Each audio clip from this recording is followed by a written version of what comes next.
had a few questions around the idea of determinism, and I know you had that a lot today at SFU. So this one specifically, I'll say, what do you think about psychological, and I'll add neurological experiments that bring free will into doubt?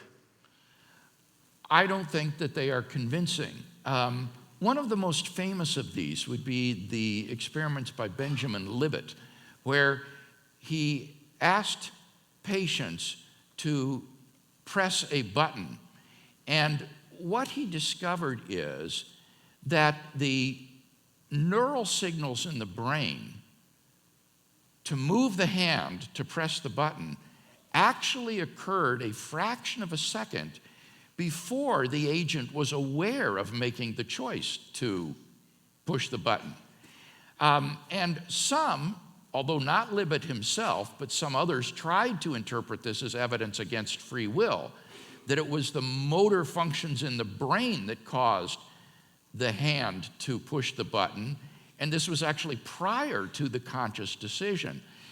But as some other philosophers have pointed out, because of the finite velocity at which neural signals travel through the brain along our nerves, it's no surprise at all that there would be a time delay between the decision of the soul or the mind to do something and the consciousness in mental awareness of that state, because the consciousness of that state arises through brain states, and these take a finite velocity for the nerve signals to transmit.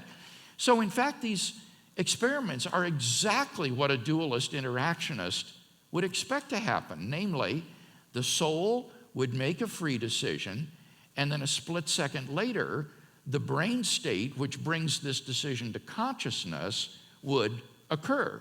And then after that, the muscular contractions would take place and the hand would move. So in fact, this doesn't do anything really to eliminate freedom of the will.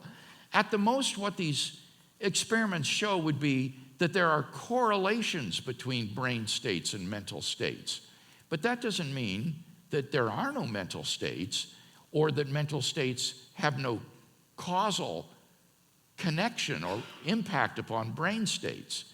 And indeed, the argument I gave from intentionality, I think, shows that there have to be these mental states, and they are the properties of a self, a soul, a mind.